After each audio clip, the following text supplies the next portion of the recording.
Alright, welcome guys to another Blender live stream. I'm your host Morgan Ozpin, and today we are going to continue on our animation once again. This time we're going to be working on the outline of the guy that's going to get squashed from the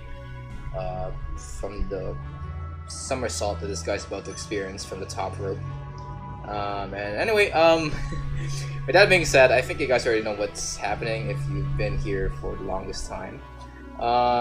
If not, we are doing a grease pencil animation today, guys, so not much 3D modeling stuff, more so grease 2D or 2.5D animation stuff that we're going to be doing once again. So with that being said, let's just jump into it. Alright. I think, hold on, where's my pencil here? Alright, here it is. Alright. Okay, so I just did like a freaking I just did a stream a while back wherein I told you guys that on our next stream we will be talking about what I've been doing this past week. And now that it's this week already, I might as well this next stream already. I might as well talk to you guys about what I've been doing this past week. First off, I told you guys that I was attending a run race this week, during the start of this week, and I just was able to finish it, finish this race last Sunday. Not last Sunday, like this Sunday, like a few days ago. During this week's Sunday, I just attended a run race. It wasn't a very long race. It was only like 10 kilometers, and it was something I've trained for the past couple of months now. I didn't go too hard with the training. I just made sure that I was able to at least survive a 10-kilometer race by the time the race starts, or the race event came in.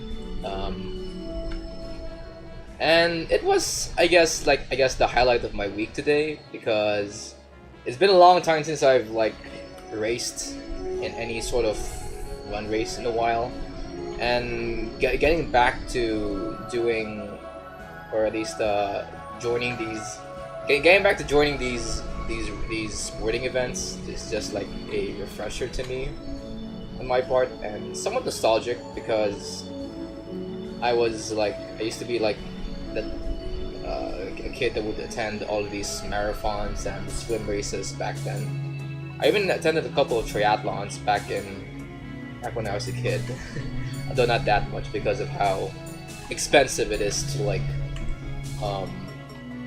compete in a triathlon. Like, not only do you have to worry about the registration fee for triathlon races, you also need to worry about maintaining your bike and finding a place to train for the swim part of a triathlon. So that's why I'm not really that much of a triathlon, but I did attend some of them back in the day. For this race though, it was only like a run race that I trained for. And hey, if you guys are ever into getting into sports, I suggest getting into running, because of just how cheap it is to enjoy such a hobby. Because unlike other sports like basketball or badminton or soccer, you kind of have to find a field or a court to go to, and sometimes when you finally find a court, it will it will ask you to fork up some money in your wallet, because nothing is free anymore, including just playing a sport that you like. But with running is just, all you have to do is just get some shoes, find a place to run, and that place can be anywhere. It can even be just outside your house, and you're already good to go. So yeah, I did a run race this Sunday, and it was, I guess, the highlight of my week, because I got a new PR I got a new personal record of a pace that's somewhere around less than like 5 minutes per kilometer, which is very astounding for me because I haven't been able to run that fast in quite a while.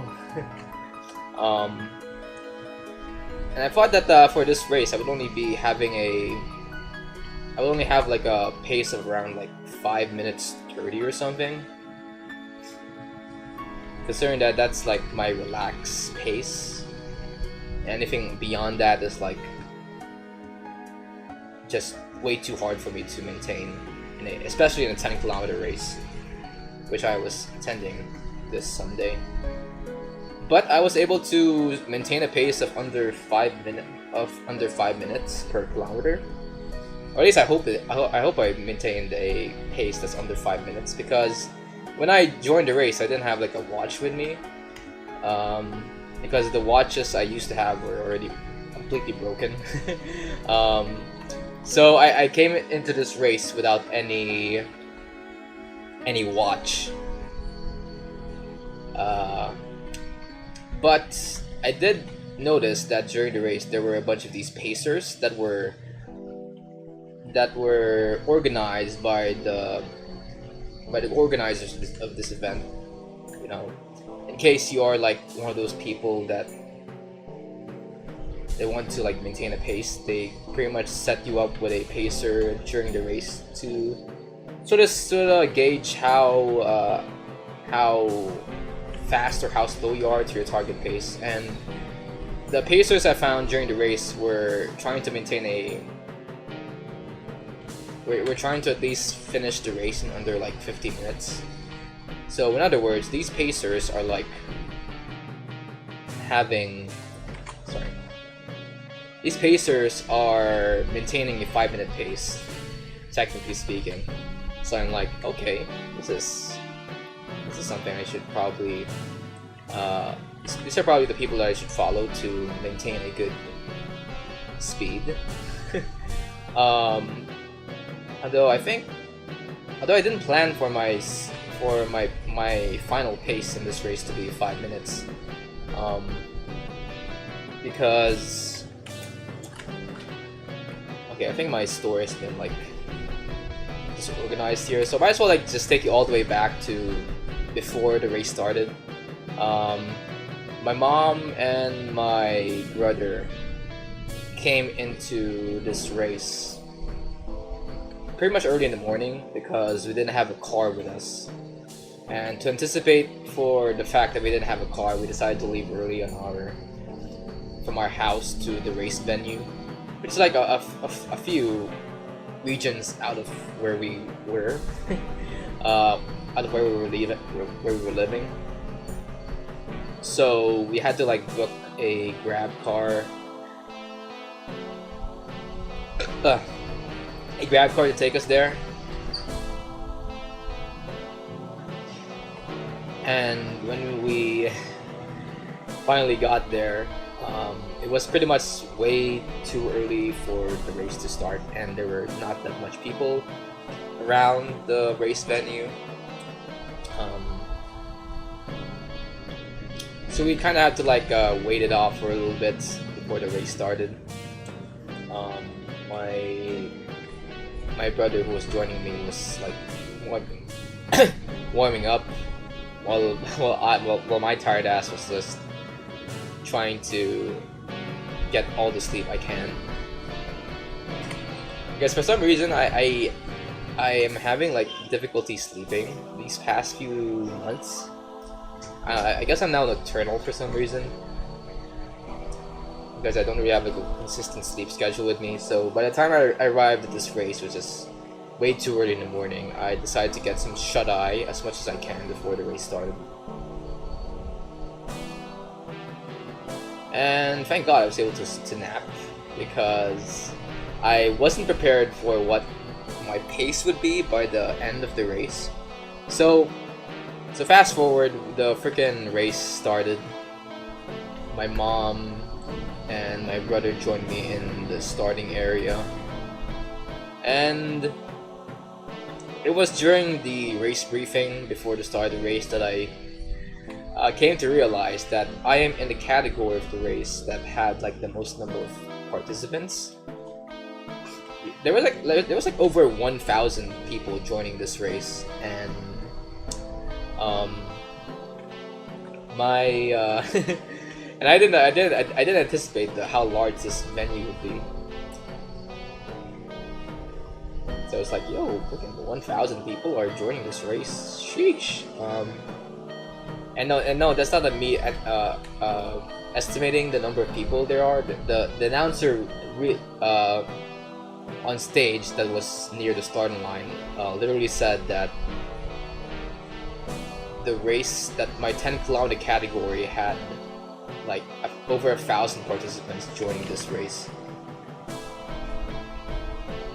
So I was like getting like pretty hyped, like, cause yo, I have all these competitors, I might as well like give them like a competitive edge, you know.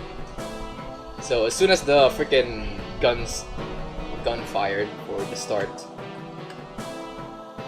I pretty much tried to go really fast. I mean, when I first planned for this race, I was thinking maybe maintaining a pace that is somewhat the same as the pace that I've been training for these past couple of months. But then I saw all these freaking people running as fast as they can during the start of the race, and I'm like, fuck it, I'm gonna try and beat these little pieces of freaking these competitors, you know. Because something that no one ever really talks about is when you're actually in the race, even if you plan to even if you have like a set pace to follow, you're always gonna be tempted to go faster just because of how many people are going faster than you. And you're like, oh my god, these guys are freaking beating my ass. I should probably go faster. So that's what I did. I freaking screwed up.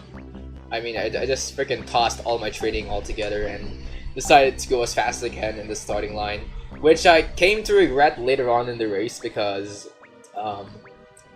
so during like maybe like the first few kilometers, there were, or at least the first kilometer, there were a lot of people like passing me by. But then somewhere around like the 2 to 3 kilometer race point of the race, I started like catching up to a bunch of people little by little. Because these people are also tempted to go faster than their usual pace. So I was like, okay, I'm gonna beat these dudes real clean in this race. So I passed a bunch of them one by one. And it came to a point that I was like thinking that I am immortal.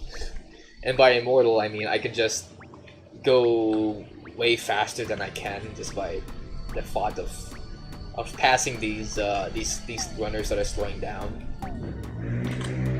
But then I kind of like stopped myself at around like the 2 to 3 kilometer, at around the 3rd kilometer part of the race, because I'm now passing fewer runners than before. So I decided, yo, maybe I should like slow down, and that's when by pure circumstance I saw the 5 kilometer pacers in this race, and I was like, okay, maybe I should probably just follow these guys for a bit instead of like going faster. So I followed these guys, and I wasn't tired at this point of the race at first. I just thought that, hey, maybe just to conserve my energy, I'll just follow these guys for a little bit. But then the race kept going and going. We were going up these uphills and downhills, which I was kind of expecting from this race. So, since I was expecting this, my training also consisted of a lot of uphills and downhills.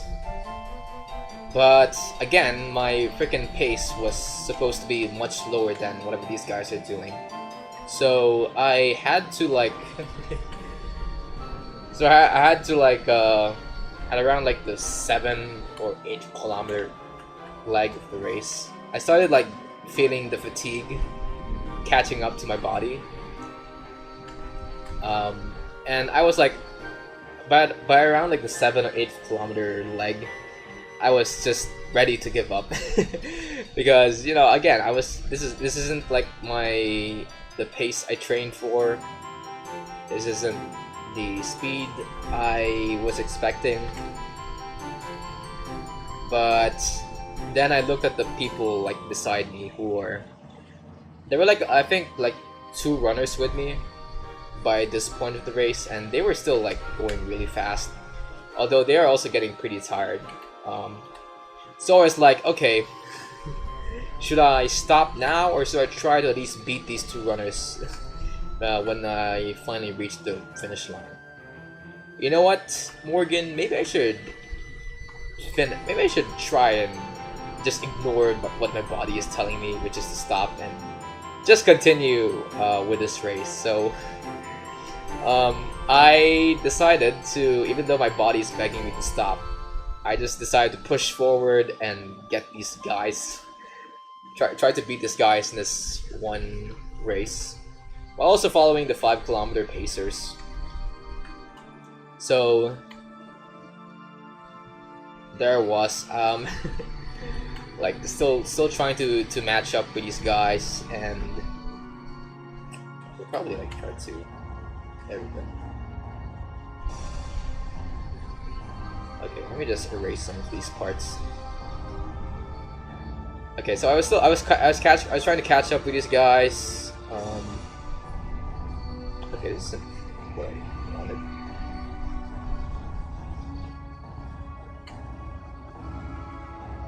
Point. Okay, there we go. I was trying to catch up with these guys at around like the 9 kilometer mark, but I have to be honest with you guys, I didn't like memorize the routes of this race during the start of the race, so I had like no idea how near or how far I am from the finish line by this point in the race. So I was like looking at like the road ahead of me, and I was thinking to myself, oh shit, it's gonna take a while to get to the finish line, isn't it? So I was like about to give up from finishing this race. And then we turned around one corner, and I saw like this big uphill right in front of me, and I'm like, okay, I'm done. But then the pacers came back to me and said, no, Morgan, you gotta keep running. Don't put your head down, because that's like, I guess, a habit of mine. Whenever I get tired, I just start to slouch my back. So the pacers were like, no, Morgan, you gotta put your head up. You gotta follow us till the very end. We are so close. You need to give your 100% just to cross this finish line. I can now feel my legs exploding, I guess. And I was like breathing very hard, and I was like wanting to stop, but then again I was just too prideful not to get these 2 guys to beat me. So I pushed all the way through. I crossed the finish line, and thankfully I didn't barf, but I did feel this wave of fatigue. Fat wash over me by the time I quickly stopped myself from running at the speed that I was running at during the last leg of this race. And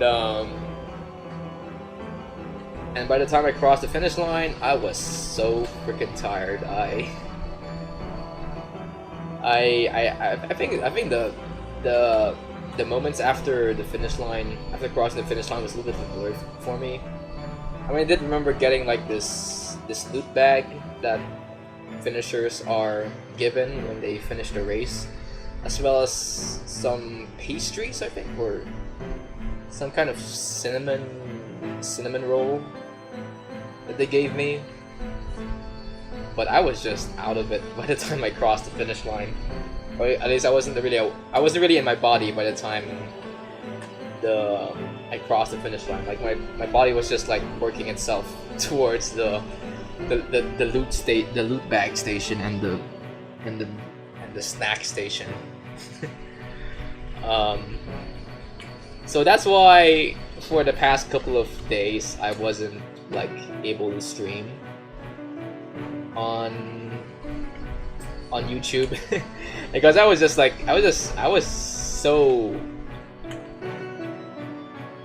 so tired from like racing this Sunday that I didn't feel like streaming at all, or even like working on the game or my animation offline.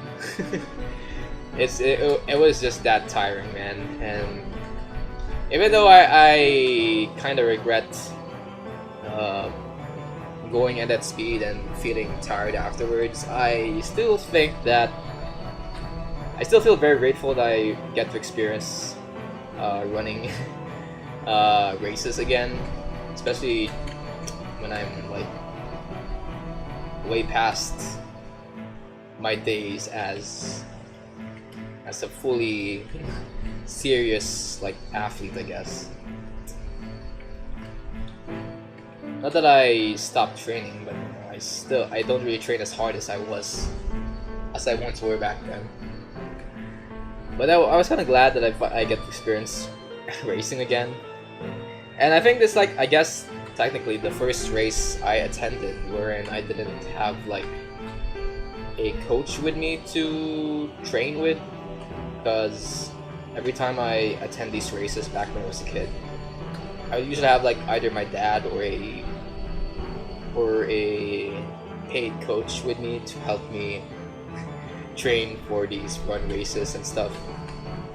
But here I didn't have any coach with me. I just trained on my own, and I did whatever research I can to see how I can like improve my time every now and then.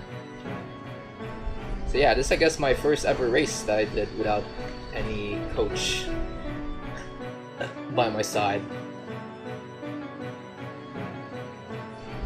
which I guess is pretty refreshing, because every time I attend a race, I always have this fear that I may disappoint my coach if I don't make a specific time and all. But with this particular race, since I didn't have a coach, I didn't have to worry about disappointing anyone. So I'm just really able to just enjoy this race as it is, which is great. Now the only thing I wanna try to find is my official time, because I didn't have a watch with me. Remember that. But I did have like a timing chip with me, which is given to every participant in this race when they're registered. And this timing chip is like located. It's located on the race bib I had. And the purpose of this chip is to just time your race from when you cross the starting line all the way up to when you cross the finish line. And I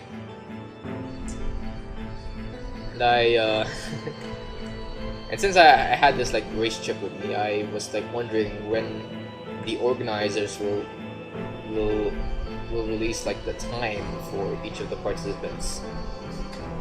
And as of now, they still haven't released it, but hopefully they will at some point. I mean, it's already been almost a week since the race started, so I'm hoping that maybe tomorrow they'll give me my official time. But just telling you guys right now, I think my time is somewhere around the 50-minute mark, since I was following these pacers who are guaranteed to have a pace of 5 minutes, my time would be somewhere around the 50-minute mark, which, if that's going to be the case, that means I'm somewhere around my placement, which would either be around like somewhere between 10th and 20th place, which is I guess a shock to me, because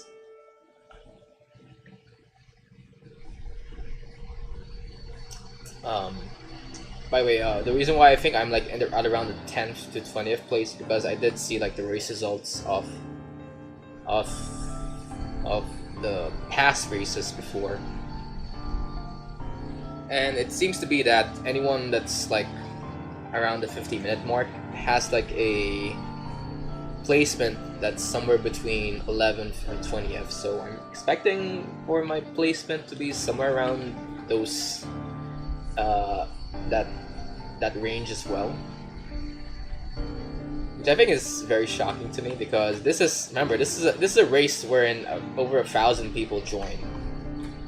So being able to at least be in the top 100, or heck, even like the top 20, is just very shocking to me, to say the least. But yeah, that's I guess my highlight of my career, of my week. Now I want to talk to you guys about the lowest part of the week. Guys, oh boy, there are. I was kind of expecting to return to get back to streaming somewhere around like Tuesday of this week, but then something happened that just like blew my schedule way out of the water.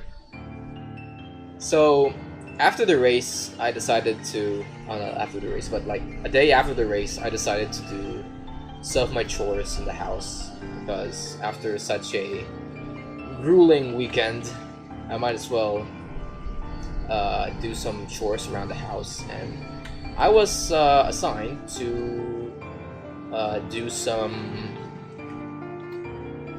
to hang up some clothes from the balcony of my house. So I decided to do that, and I decided to bring my phone with me to listen to some music while I hang up some clothes. And I hang up my phone on top of this table in the balcony of my house. And as you know, I was just like picking up all these clothes, putting them all in the rack, and letting them dry in the scorching sun. But then all of a sudden, I knocked my arm like knocked the table a bit, which caused my phone to fall to the ground, to the floor of the balcony. And then the phone like bounced off from the floor and just ricocheted down off the balcony towards the ground floor. Now, I didn't notice it at first, but then when I look at the table and noticed that my freaking phone wasn't there anymore, I looked at the floor, I looked at everywhere around the balcony. I didn't see where it was, but then when I looked down from the second floor, I saw my phone lying outside of my house in the public street outside. And I was like, oh shit, my freaking phone is outside. I gotta get it. So I quickly rushed back. I quickly rushed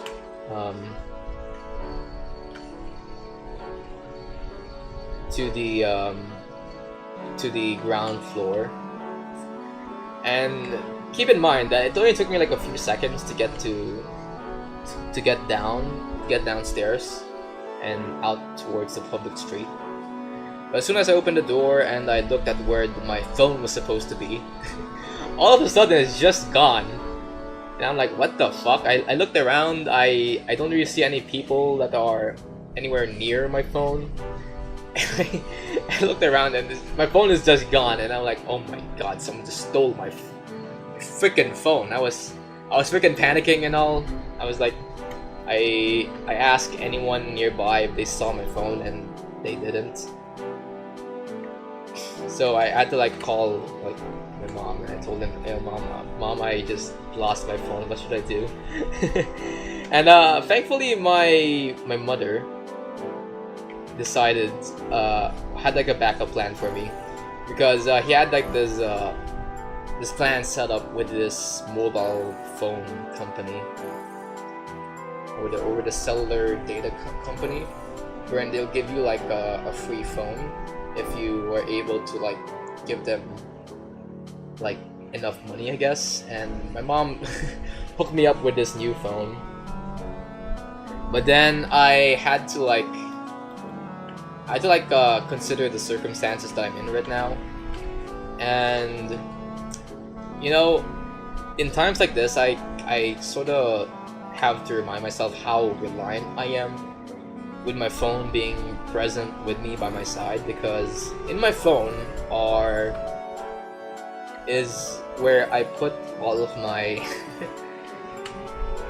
my passwords for my different accounts on the internet, as well as I also use my phone to also verify like my Google account and all.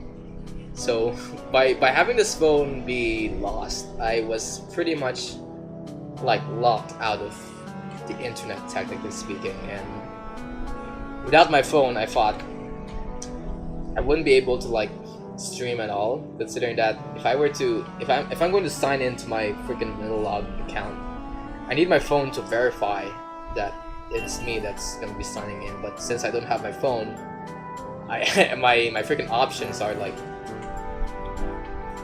non-existent.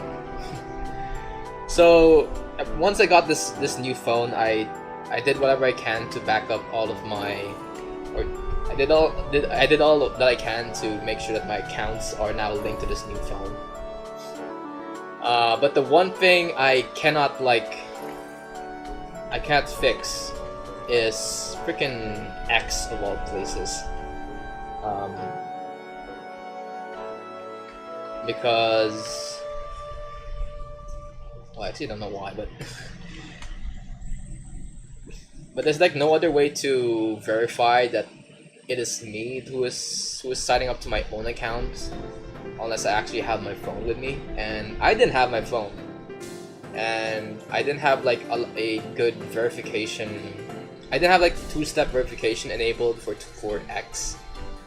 So the only way right now that I can like access my X account is through my computer right now, and I can't like sign into any other device, which is, I guess, now that means that if I were to like get a new computer or a new phone, I won't be able to like access my X account anymore. So that's why when you look at my X account right now, I told you guys that I am like discontinuing posting on X, which I guess in hindsight isn't really that much of a big deal, considering that I don't really use X that often. But you know, it's still a shame that I'm not gonna be using the X anymore to make some dumb tweets or something.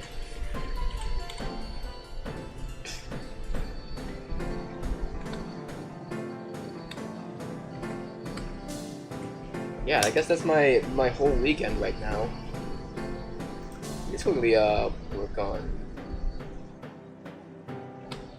Hold on. I need to work on getting this freaking guy to learn.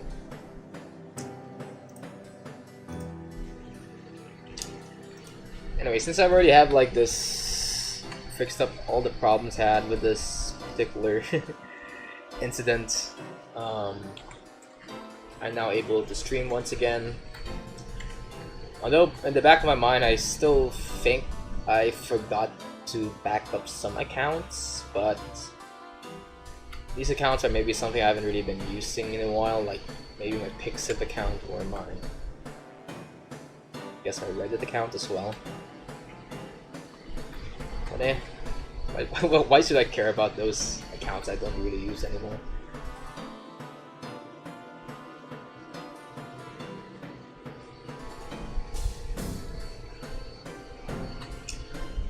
But the one thing that worried me the most when I lost my phone was the fact that it had like the password to my online banking account, and oh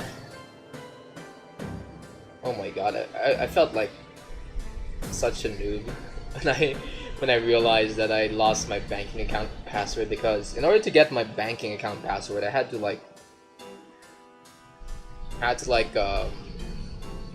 have a phone with me or aka the phone that is registered to my bank account, which is my old phone, which is already lost. So another way to get this freaking password again is to call up my bank and see what they can do to recover my freaking bank account, my bank account password. But then, of course, they don't really know what my banking account number is, so they ask me, hey, Morgan, we can help you with this, but you need to first give us like your banking account number to see if this is you. And I was about to speak to this one guy at the other end of the line when I realized that, oh shit, I also don't know what my banking account number is. And I'm like face palming myself, like, because I don't really touch my bank account that much. Like I don't use it to pay for anything, nor do I use it that much to put money inside it. I mean, sure, I do put money inside it, but it's like every few months or something I put money inside my bank account. So when the freaking teller at the other end of the line asked for my bank account number, I was just left on red. I told her, hey, maybe I don't know what my banking account number is. So and thankfully the banker was pretty kind to at least give me some other options to get this account number reinstated, like to get this password from my account. But I knew by the breath of this one teller that maybe he doesn't trust me at all, because considering that it's a pretty dumb or noob move for someone to just not remember his or her account number unless he's a scammer.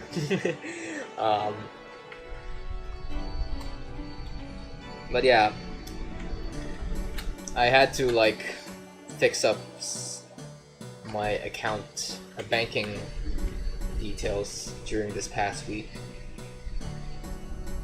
and oh my god, it was just a hassle trying to get my accounts back in my possession right after I lost my phone. But thank God I got through it. My mom helped me out with getting all of these stuff in check, and now I have a new phone, which is a good thing for me. Another thing I didn't like about losing my phone is that it had a bunch of games that are in there that was currently playing, like Order of Ecclesia, Castlevania Order of Ecclesia. I was like already in the post-game section of that game, but then I lost my phone, and now I had to like find a way to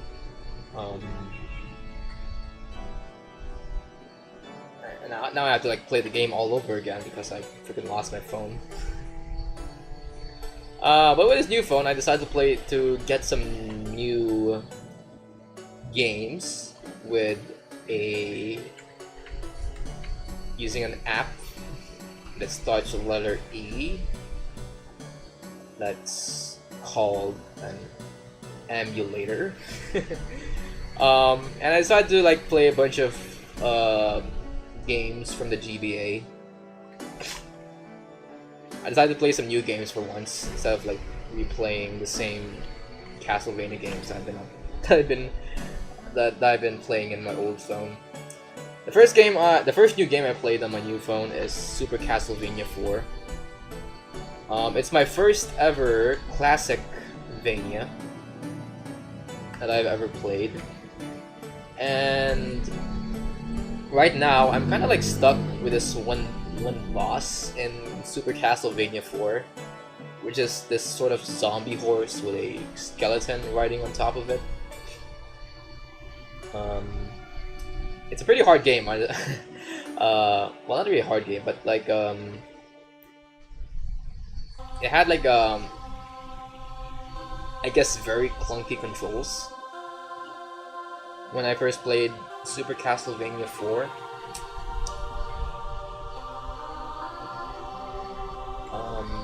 And I'm not used to playing a Castlevania game when there's no like backdashing and all.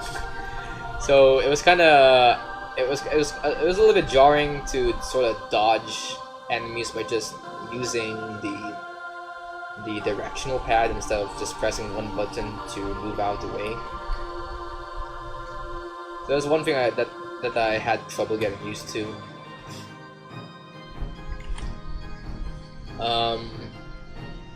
What else?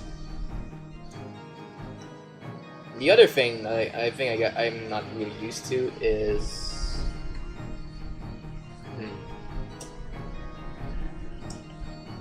the fact that how do I say this? Yeah, I guess that's the one thing that I'm not used to in Castlevania 4.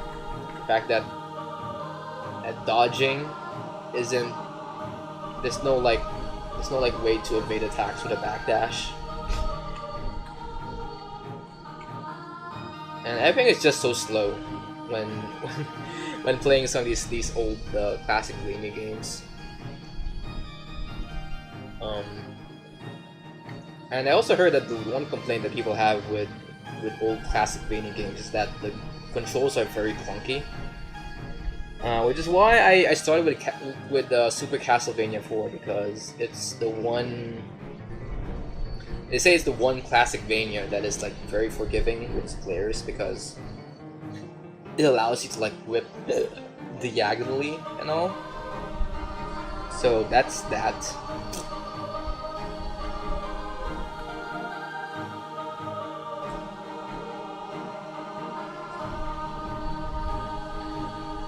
But it still feels very clunky to move Simon around in Super Castlevania 4.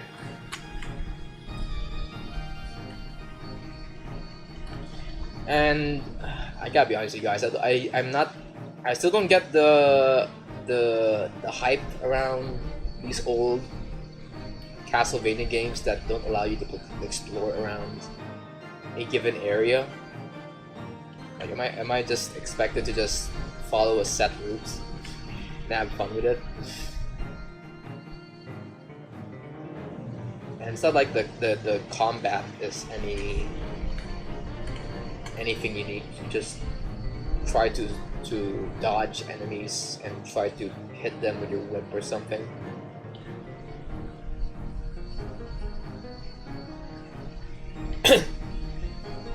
Like Super Castlevania 4 just reminds me of Harmony of Dissonance without the exploration type, the exploration feel you get from being a Metroidvania.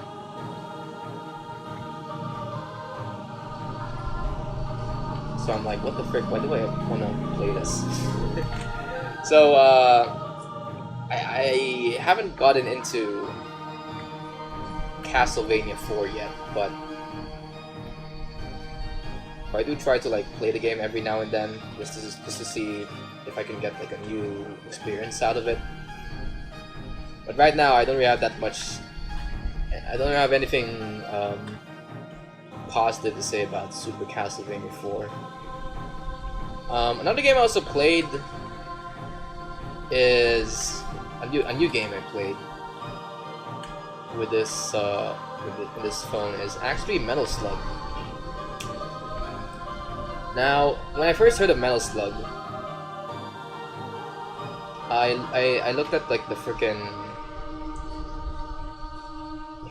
like screenshots of this game, and it kind of reminded me of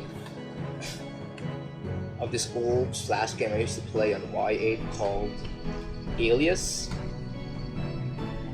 And Alias, if you guys don't know, is this old Flash game where it's basically just like Metal Slug. It's a run and gun wherein you try to kill as much enemies as you can in a linear map.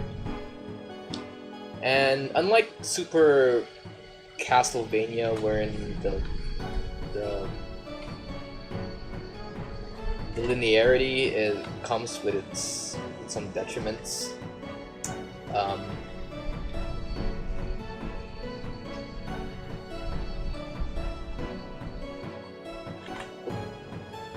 I feel like Metal Slug does the linear gaming aspects much better than Super Castlevania, because I just recently played one mission of Metal Slug Advance, and it was fun. I'm not gonna lie, all the sprite work in this game was so smooth and was so buttery smooth that I just enjoyed like all the animations around this game.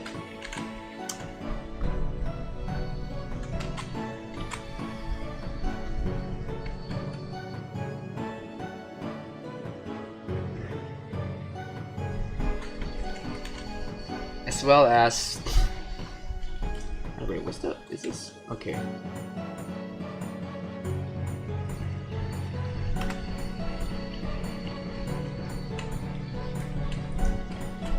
As well as the action in this game. The action in this game is like so balls to the walls. Like there's like no time for you to rest when you're playing Metal Slug. You're always gonna be shooting something or throwing grenades at someone or riding with that Metal Slug around to kill a bunch of these people. Like this game is just pure hype, pure adrenaline all the way through.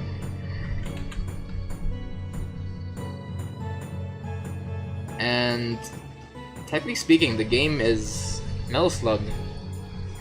By design, is actually a pretty easy game to finish, but it is like a hard game to master, I'd say, because you can finish like a mission all you want. I mean, the game is very forgiving in giving a bunch of these checkpoints, but it's not like but since it's like it's that so easy, it's that easy of a game to finish,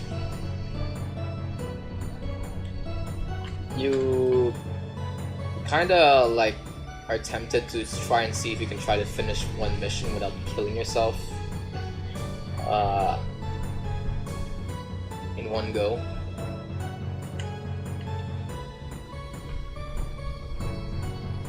Oh, okay, hold on guys, I need to like stop talking here for a bit because I'm feeling tired for some reason. Okay, hold on, I need to work on this freaking animation before I talk about freaking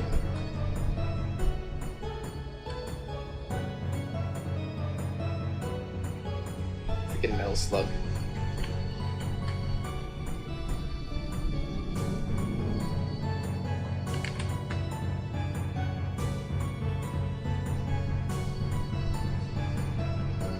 Oh my god.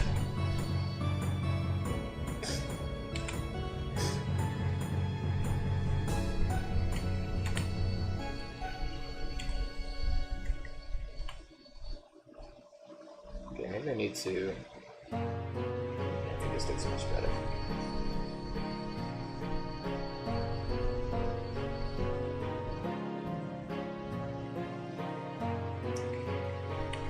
But yeah, Metal Slug was a pretty fun game to play.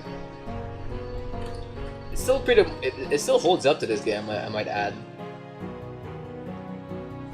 Considering that like some of the freaking games that were released back then along with Metal Slug, were like old SNES games. Like even like some of their older titles, the Metal Slug games have like sprite work that can rival even the one, or have like sprite work that rival even like modern sprite work today. I suggest you guys play it at some point if you guys have time.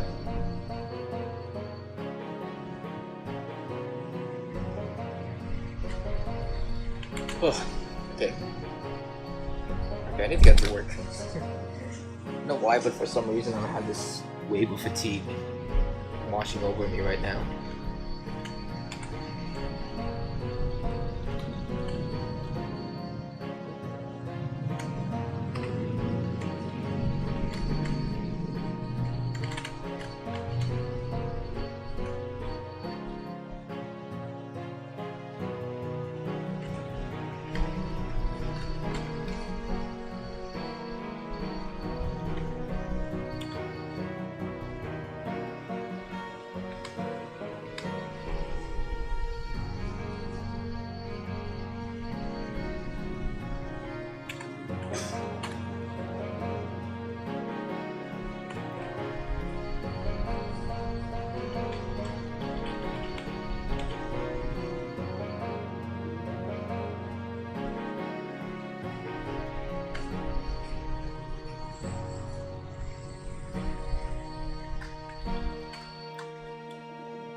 Whew.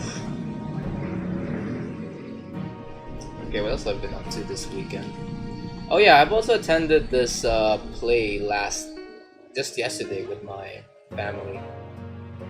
We attended this, well, not really a play, but more so like a concert in Makati.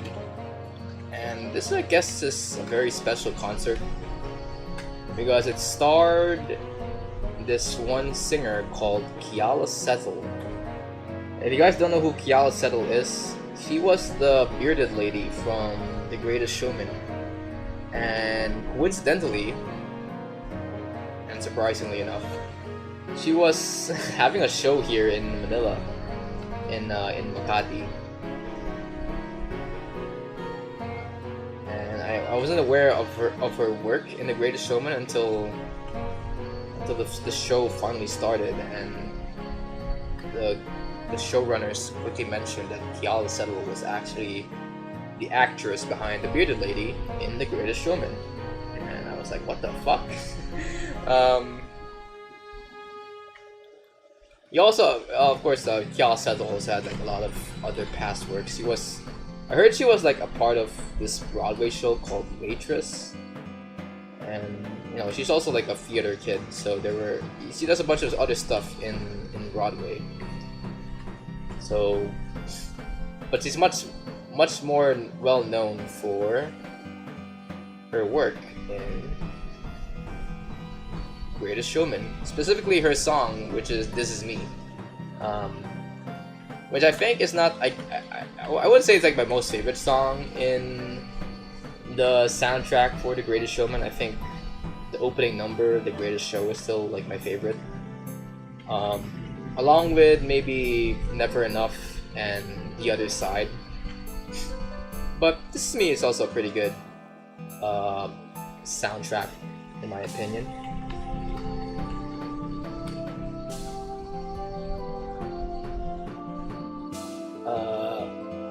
But anyway, I attended this one play.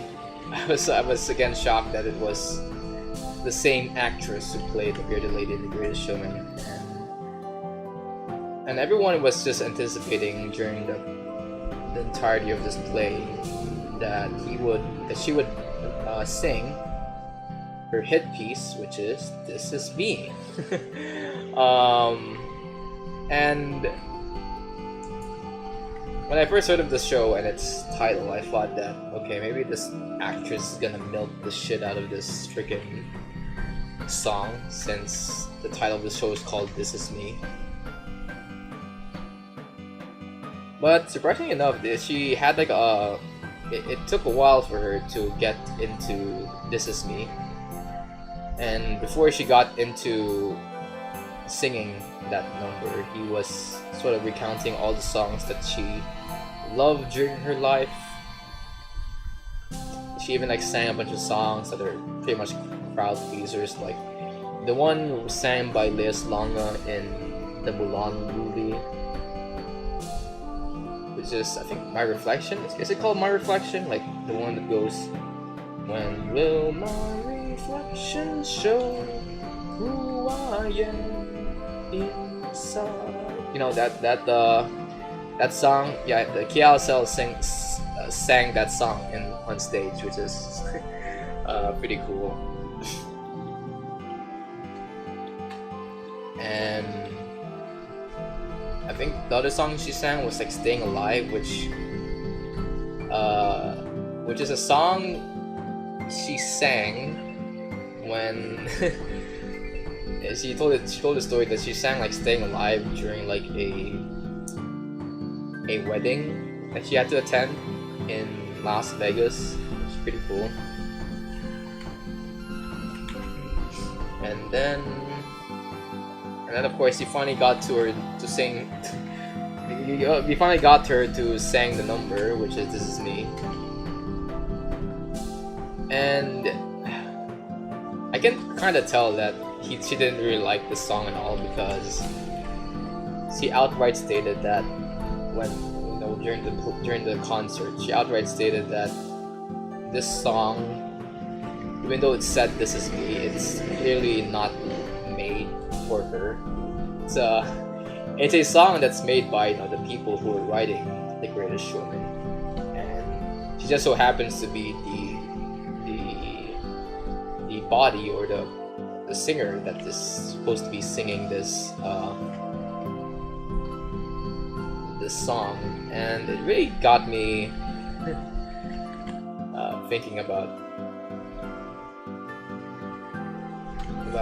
her for a bit. So he said that this wasn't really... Oh my god, I'm feeling very tired right now. Oh, okay. Now how long have I been streaming? An hour or two. Ah, shit. Okay. Oh my god, I feel very tired right now for some reason. I don't know why. Maybe I shouldn't have like maybe I shouldn't have like worked on my game earlier today or something. Oh my god, I feel tired right now. Anyway, maybe I'll just pause this working on this project for a bit, and maybe just talk to you guys for a while I try to stretch my muscles. But anyway, when I was attending this play by Kial Settle, we finally got to the freaking point of the play wherein she started talking about what she thinks about the song "This Is Me." And "This Is Me" was, I guess, not a song made by her, ironically, but made by the people who were writing The Greatest Showman. And the only reason why she was like singing this song to begin with is because whenever people remember the song, it is always going to be associated to her in a way, because she was the singer.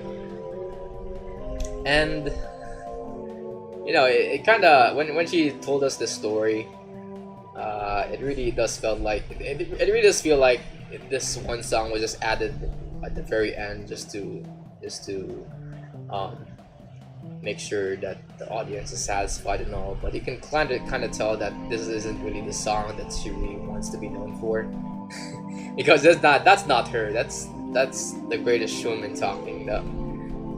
What's Her is technically maybe her song Harder, which is a song that she made on her own and a song that she sang at the very beginning or in the middle of this show. And also some other songs that she sang when she was having her run in the show Waitress. Those are all like songs she was much more passionate about, and the only reason why she's singing This Is Me is because that's what she's pretty much known for. And it really got me thinking, like, if you're ever known for this one song in particular, or if you're ever a singer that's only been if you're a singer that's has like one popular song, does that get kind of like tiring to them whenever people or the crowd in a public venue like this would demand that and not any of the other songs you just released? Like that's gotta be like a little bit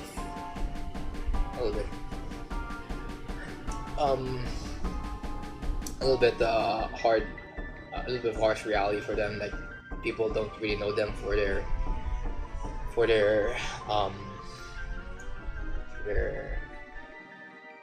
new songs and just this one popular song they made a couple of years ago. I can just imagine, like, what if people just come to this channel thinking, yo, it's Morgan from the Art of Making 3D VTuber Models video. Oh my god.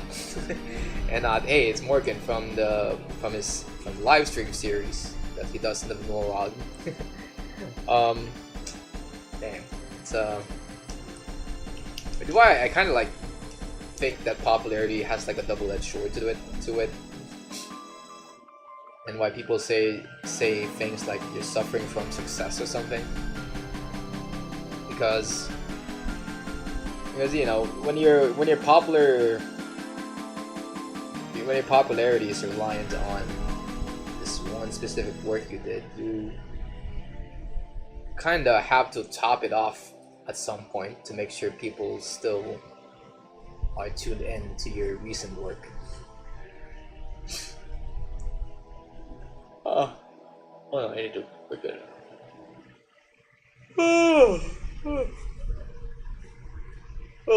Oh my god.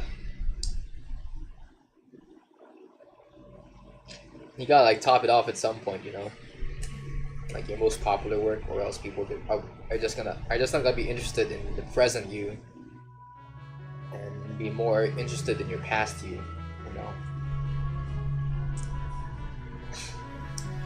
Alright, hold on. I need to stretch. Why am I so tired? What the frick?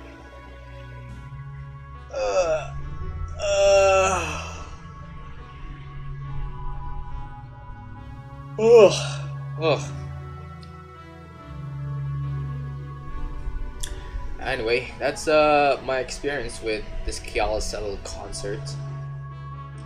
And after that, after that concert, my family decided to eat out because it was still like early in the night for us. So we decided to, once again, to eat at Filling Station. Now, if you guys don't know what Filling Station is, or are not aware of the story I told when I was like making my website, Filling Station is this one big like restaurant.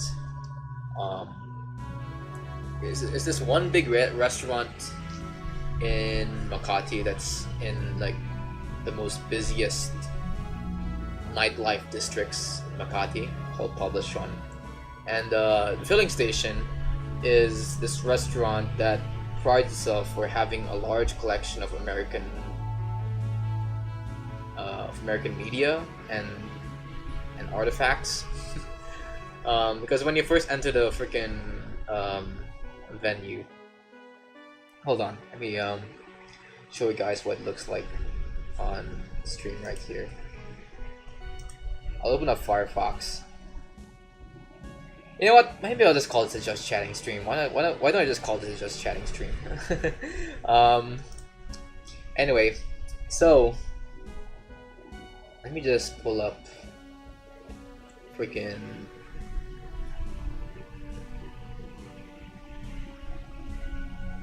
Where is it? I'll go under. I'm not sure. I don't know. Let's just go under. Then I'll pull up this one. All right.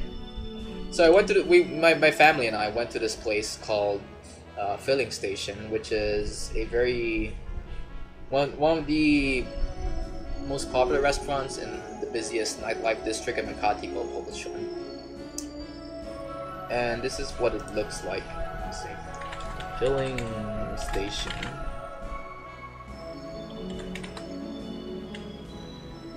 Here we go. Yeah, this is what it looks like. Oh, this is what it looks like during the day? Wow. Anyway, I haven't been to this place during the day. I only went to this place when it's like in the middle of the night. But anyway, we went to this place in the middle of the night, and oh my god, it's, I gotta say, like compared to all the other like restaurants around this specific nightlife district, this one had like the most style in my opinion. I mean, just look at all these stuff around the walls that they have. They have these records. They have these this car. What is this car? How did they even get this car inside here? By the way, I recognize this specific part of this restaurant, and this is the second floor. So I'm like thinking, how did they get this car in the second floor of this restaurant? Because the only way up the only way up this up the second floor is this narrow stairway. So no car should be able to like go through this this stairway here. But yeah. But anyway, we went to this place. Surprisingly enough, it wasn't really like the most crowded.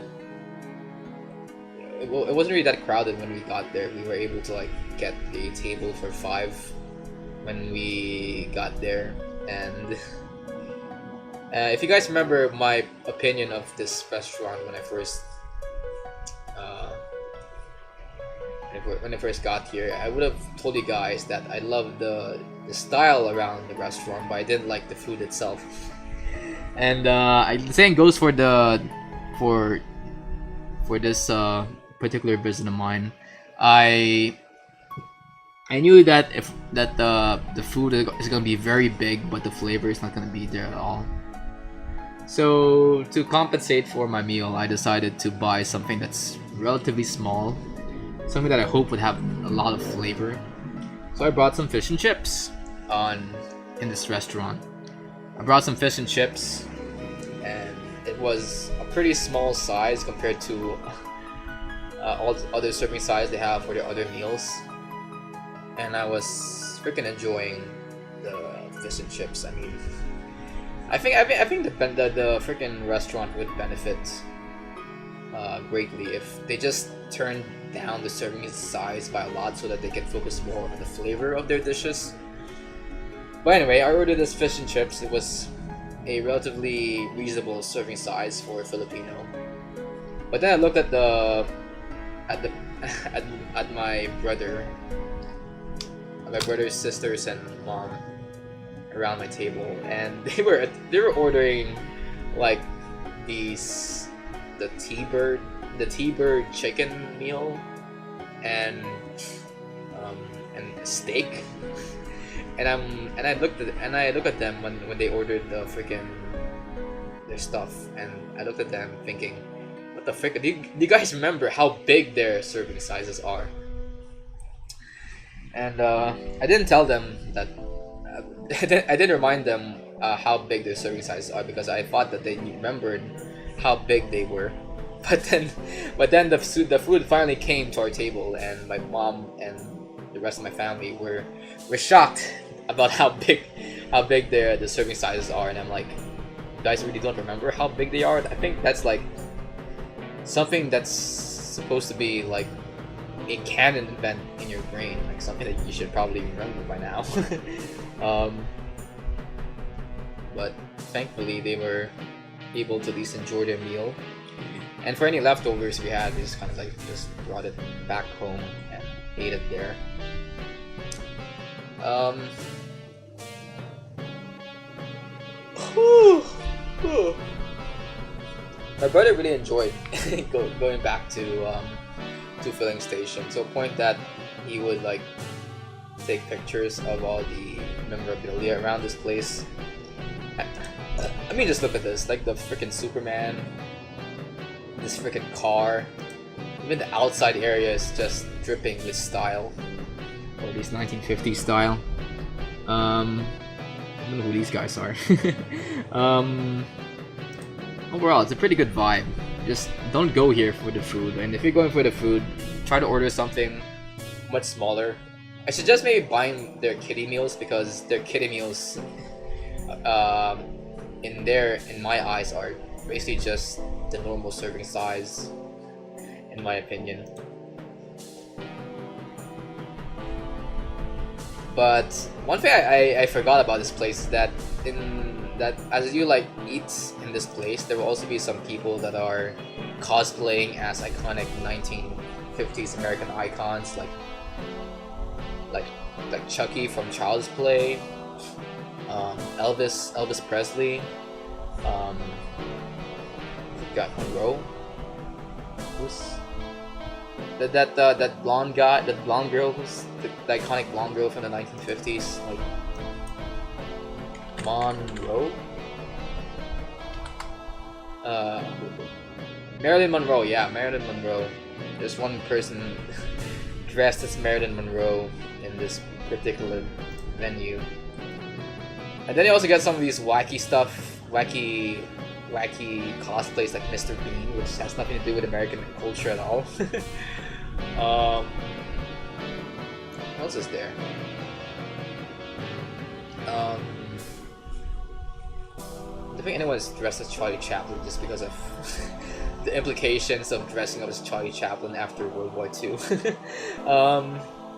But there were some Charlie Chaplin memorabilia in the walls of this place. What else is there? But yeah, I think the one cosplay in this venue that really stuck out to me was this Mr. Bean cosplay, because not only was he not part of the American, not part of American media, American-made media, he was not.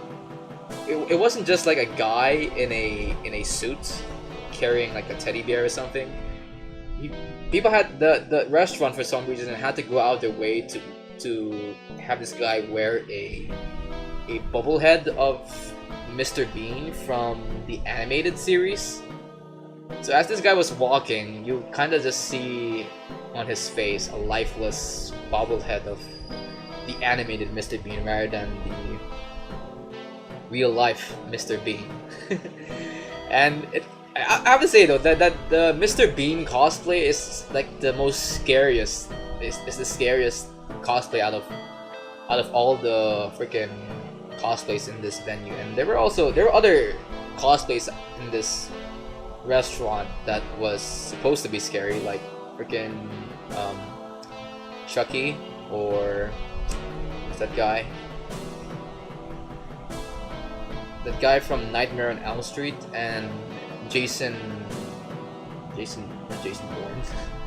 Who's the guy? The one from it's not Nightmare on Elm Street. It's like the other one. Elm Street. No, it's not this guy. It's the mask guy. Where's the mask guy?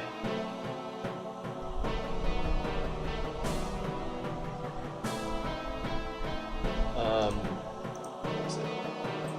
Well, let me search up iconic Halloween. Iconic movie monsters. Okay, let's see. Not the classic. I want the. Here we go. Okay, that's Freddy Krueger. Who's this guy again? Okay, this guy. Anyways, there was someone dressed up as this guy, and even if Mr. Bean is like competing with this guy and the doll from Child's Play, he still comes up as like one of the scariest cosplays in this freaking menu that I attended, and it's not even like close. Anyway, that was my experience with filling station. Again, I didn't like the food, unless your serving size is like below, is reasonably sized. But I did like the atmosphere of this place, and my brother, who wasn't able to come here before and was able to come here for the first time, really enjoyed the place. I still think it's a good place for anyone to visit if you wanna have some fun during the night and you want something that's wholesome for the whole family. But just keep in mind that if you're gonna buy some food from this place, just go buy some. Just buy some of the kiddie meals, and you're good to go. And I think people will enjoy the large serving sizes they have for their other meals, and all, unless you're really hungry. But yeah, the filling station is pretty fun place to go to. And I guess that wraps up my whole weekend. With this place, I guess. My whole week. Oh my god. I did say that I'm gonna be doing some Blender stuff, but I feel like maybe I should just end the stream right now, because I don't know why. I just feel so tired for some reason. Maybe it's because I haven't recovered from going to filling station just yesterday, just last night. Okay, maybe that's why. The freaking fish and chips I ate is giving me some fatigue or some reason, or some food poisoning. Or maybe I just haven't slept in a while. Slept a lot last night. I mean, like compared to